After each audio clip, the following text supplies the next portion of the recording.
बहुमत ये दे रहा है एग्जिट पोल। एनडीए को 371 सीट मिलने का अनुमान है, वहीं इंडी गठबंधन को 154 सीट मिलने का अनुमान और अन्य को 30 सीट मिलने की संभावना यहां पर जताई है। रिपब्लिक भारत के एग्जिट पोल में एनडीए को 353 से 368 सीटें, इंडी गठबंधन को 118 से 133 सीटें और अन्य को 43 से 48 सीट मिलने का अनुमान है। यानी ये ओवरऑल जब हम 542 सीटों की बात कर रहे हैं एग्जिट पोल में, तो देख सकते हैं रिपब्लिक भारत सीधे तौर पर 353 से 368 सीटें दे रहा है, इंडी गठबंधन को 118 से 133 सीटें। योगेश जी देखिए, मेरे हिसाब से 400 दे देनी चाहिए थी रिपब्लिक को। नहीं, लेकिन योगेश जी क्या एनडीटीवी के अंदर बदलाव के बाद आपको लग रहा है कि समीकरण बदल रहे हैं? क्योंकि मैं यकीन से कह सक रहा हूं कि अगर पुराने वाला एनडीटीवी होता तो ये परिणाम नहीं होता। देखिए, ये कहा जा सकता है विजेंद्र, साहसपूर्ण बात आपने की है। तो कुल मिलाकर ये जो देश में जो एग्जिट पोल का फैक्टर है और बीते चुनाव में हमने देखा, ये ज़रूर है कि नरेंद्र मोदी के चेहरे को बढ़त है, लेकिन अप्रत्याशित रूप से 400 पार हो जाएगा, ये कोई भी एग्जिट पोल अभी तक दावा नहीं कर आर भारत का एग्जिट पोल भी है, देख लेते हैं। आर भारत के एग्जिट पोल में बीजेपी को बहुमत है, एनडीए को 353 से 368 सीटें मिलने का अनुमान, जिस तरह से योगेश अभी हम चर्चा भी करते हैं विजेंद्र। इंडी गठबंधन को 118 से 133 सीटें ये आर भारत दे रहा है, ये अनुमान लगाया जा रहा है। अन्य पार्टियों की बात कर ले तो करीब 43 के करीब सीटें यहां पर मिलने का अनुमान बताया जा रहा है, लेकिन आर भारत का एग्जिट पोल एक तरफा एनडीए को सरकार बनाते हैं। वो छुपा गया, अगर वो इंडी गठबंधन के अंदर फिर ये भी बता देता कि भाई कांग्रेस को कितनी मिल रही है, तो शायद वो कांग्रेस को 40 से 50 के बीच में समेटता योगेश जी। क्योंकि इंडी गठबंधन में बहुत दिग्गज पार्टियां हैं जिनका अपना क्षेत्रीय जनाधार है, और वहां कांग्रेस सेकंड नहीं थर्ड नंबर पर भी नजर आएगी। तो इस हिसाब से तो 50-60 सीटें हैं कांग्रेस। खासतौर से अगर दक्षिण पर जिस तरह से अभी अब तक के जो एग्जिट पोल 33 से 37 सीटें डीएमके कांग्रेस अलायंस को दे रहे हैं तमिलनाडु में। तो साउथ के अंदर जब कांग्रेस पार्टी या अलायंस वहाँ पर अपना काम कर रहे हैं, चाहे तेलंगाना हो चाहे कर्नाटका हो, और ये ज़रूर है कि आंध्रा में कांग्रेस को 0 दिया है। मुझे नहीं लगता कि वहाँ कांग्रेस 0 रहेगी, वहाँ कांग्रेस सीट जीतेगी, भले ही एक ही जीते, लेकिन वहाँ कांग्रेस आंध्रा में जीतेगी। और दूसरी बात यहाँ पर ये भी देखने को मिल रही है कि अप्रत्याशित रूप से 400 के आसपास ही ज़्यादातर एग्जिट पोल जो है वो पहुँचाने की तैयारी में है कि 400 तक तो हम पहुँचा दें उन एग्जिट पोल्स को।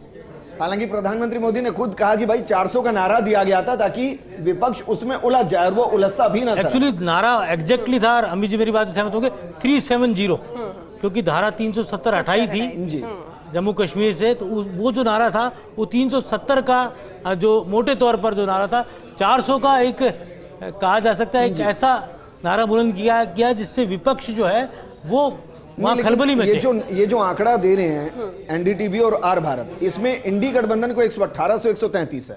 अब तमिलनाडु को बाहर कीजिए, इसमें से बिहार के आरजेडी को बाहर कीजिए, महाराष्ट्र की शिवसेना उद्धव ठाकरे को बाहर कीजिए, ऐसे ही उत्तर प्रदेश के अंदर सपा को बाहर कीजिए, हरियाणा में इनेलो को बाहर कीजिए। मेरा सवाल यह कि फिर इस हिसाब से कांग्रेस के खाते में कितनी आएंगी? फिर देख, कांग्रेस के खाते में एग्जिट पोल है वो 50 से 60 सीटों के बीच ही दे रहे हैं कांग्रेस को, इससे अधिक दे ही नहीं रहे वो। लेकिन आपने कहा कि आंध्र प्रदेश में 0 जो दे रहे हैं एग्जिट पोल वो नहीं है, इससे बढ़कर सीटें तो आनी है, उसकी सबसे बड़ा आधार आपको क्या लगता है योगेश? देखिए, क्या था कि जिस तरह का प्रचार था आंध्र प्रदेश में, वहाँ कांग्रेस ने बहुत मेहनत की और वहाँ पर वाईएसआर की पार्टी को तोड़ने का काम किया। दूसरा, जो मुस्लिम वोट है और वहाँ का जो शेड्यूल कास्ट का वोट है, उसमें वहाँ पर रिफ्लेक्शन था, वो परंपरागत रूप से कांग्रेस की पार्टी की तरफ थोड़ा बहुत मूव हुआ वहाँ पर, जैसा अन्य जगहों पर हुआ। लेकिन ये ज़रूर है कि बीजेपी ने वहाँ पूरी ताकत इस बार वहाँ पर लगाई थी और टीडीपी अपना कमबैक चाह रही थी। अभी तो एग्जिट पोल है, असली जो रिजल्ट 4 जून को आएंगे, लेकिन तमिलनाडु, आंध्र प्रदेश और तेलंगाना, ये जो स्टेट्स हैं, ये अपनी कहानी मुझे लगता है ऐसी रचेंगे कि हम सोच भी नहीं सकते। तो ये प्लस रहेगा कांग्रेस के लिए, इंडी गठबंधन के लिए। और अभी ईस्ट और वेस्ट पर नहीं आए हैं। ईस्ट और वेस्ट जो होगा वो बीजेपी के लिए सबसे बड़ा तो प्लस फैक्टर जाने वाला है। ठीक है, अरुण जी क्या कहेंगे? क्या आप भी इत्तेफाक रखते हैं योगेश जी जो बात कह रहे हैं? हाँ, देखिए, जैसे 1-2 ये अभी आए हैं सर्वे, एग्जिट पोल, ये एनडीटीवी और रिपब्लिक आर भारत। यही वो चैनल हैं जिनकी वजह से हम नहीं आना चाह रहे थे। हमें पता है कि ये क्या रिजल्ट दिखाने वाले हैं और इनकी मजबूरियां पता हैं। अब पूरा देश सर जानता लेकिन है। मेरी बात सुनिए ना, अगर वो कुछ दिखा फर्स्ट रहे हैं तो इंडिया आपको तो से फिर भी हमारी मौका कोई मिलेगा शिकायत सर। नहीं है, ये तो बहुत लवली चैनल है। हमारी शिकायत यही थी, जो पूर्व निर्धारित सर्वे आने थे वो साबित कर रहे हैं अपनी लॉयल्टीज, उनका मजबूरी है कुछ। सर हमारे चैनल को जगदीश चंद्र जी, पवन सर और वीरेंद्र सर चलाते हैं। आपको ध्यान होगा पिछले बार हमने कहा था, सर ने कहा था 300 और फिर गिनते जाइए, जाओ। और वही तो हुआ था सर। मैं तो इससे भी पुरानी बात करता हूँ, जब जगदीश चंद्रा जी ईटीवी राजस्थान के पूरे रीजनल्स के हेड हुआ करते थे और पूरे देश बिहार में सरकार बना रहा था बीजेपी की। बिल्कुल, वो 1 घंटे में ही सबने सरकार बना दी थी। और मुझे लगता है कि दुनिया, देश के दुनिया के जितने चैनल थे वो हमारी तरफ आ गए और हमने जो रिजल्ट दिया वो एग्जैक्टली वही था। और अभी भी देखिए ना, 3.5 घंटे का एनालिसिस किया है उन्होंने, और अंत का जो कंक्लूजन था वो यही कि भाई आंकड़े कुछ भी हो, प्रधानमंत्री मोदी रहेंगे, ये उनका कंक्लूजन है। लेकिन बहरहाल तमिलनाडु के आंकड़े आपको दिखाते हैं। जरा देखिए तमिलनाडु के अंदर किस पार्टी को कितनी सीटें मिली हैं, ग्राफिक्स के जरिए एक बार फिर से आपको दिखाते हैं। जरा देखिए तमिलनाडु के अंदर बीजेपी को 2 से 4, यानी कि तमिलनाडु में बीजेपी खाता खोलती हुई नजर आ रही है। कांग्रेस 13 से 15, डीएमके 20 से 22, एआईए डीएमके जयललिता की जो पार्टी है वो 0 से 2।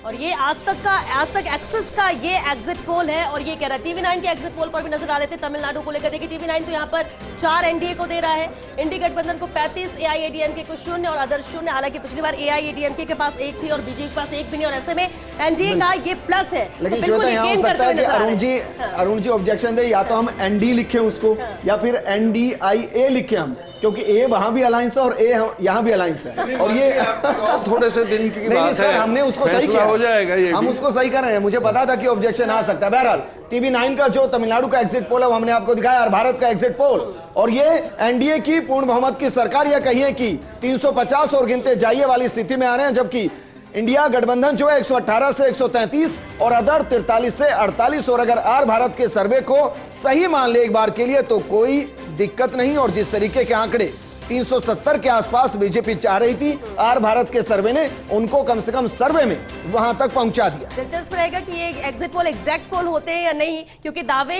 इंडिया गठबंधन के भी हैं 295 प्लस के, और ऐसे में तो यहाँ 118 से 133 यहाँ पर आर भारत का ये एग्जिट पोल दे रहा है। कितना ऊपर नीचे होता है ये बेहद महत्वपूर्ण रहेगा, लेकिन आर भारत का एग्जिट पोल ओवरऑल जो 542 सीटों की बात कर रहे हैं हम, उसमें 353 से 368, 118 से 133 इंडिया गठबंधन, तो अदर्स में 43 से 48 सीट यहाँ पर मिलती हुई इस एग्जिट पोल में नजर आ रहा है। और देखिए श्वेता, आर भारत की रेपुटेशन दांव पर है, क्योंकि कोई भी एक बड़ा संस्थान जब इस तरीके के सर्वे देता है, चाहे उसमें हम है या कोई और है, तो वो बहुत ठोक बजाकर चेक करता है कि भाई ऐसा तो नहीं है कि बाद में फसीयत होगी।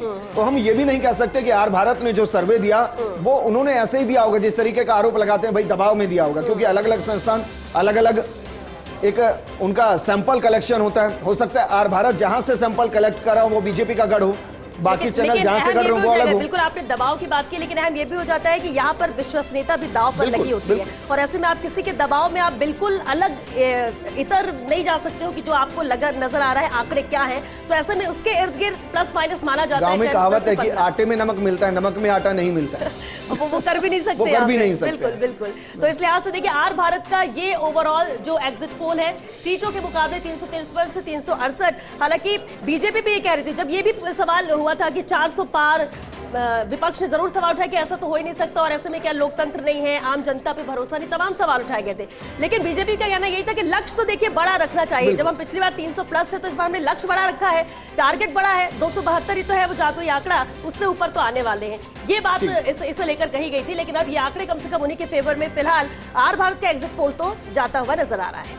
तो देखिए आर भारत का सर्वे बहुत अलग है। हालांकि हम ये भी कह सकते हैं कि भाई इसके अलावा जितने भी सर्वे आए हैं वो सर्वे राज्यवार आए हैं, उन्होंने अभी तक कलेक्ट नहीं किया पूरे आंकड़े को। एनडीटीवी का आंकड़ा देखिए 371 एनडीए, इंडिया गठबंधन 154 और अदर 30। ये आंकड़ा थोड़ा सा हो सकता है कि इंडिया गठबंधन को सूट करे या कांग्रेस को सूट करे, लेकिन यहां भी आप देखिए 370 को प्लस एनडीटीवी का सर्वे भी। और अलग एनडीए करता हुआ ऐसा नजर लग रहा है कि अदर्स में से एडजस्ट कर दिया है एनडीए और इंडिया गठबंधन में, क्योंकि यहाँ पर अदर महज 30 दिखा रहा है, उसमें 42-48 के करीब दिखा रहा था। लेकिन ये जरूर है कि 371 एनडीए, इंडिया गठबंधन को 154, यानी उस पिछले एग्जिट पोल से ये प्लस है, बढ़त ये नजर आ रहा है। लेकिन अब कितना एग्जैक्ट परिणाम आते हैं, हालांकि अरुण जी, इसी पे मेरा सवाल है भाई, अभी तो 2 चैनल के ओवरऑल सर्वे आए हैं।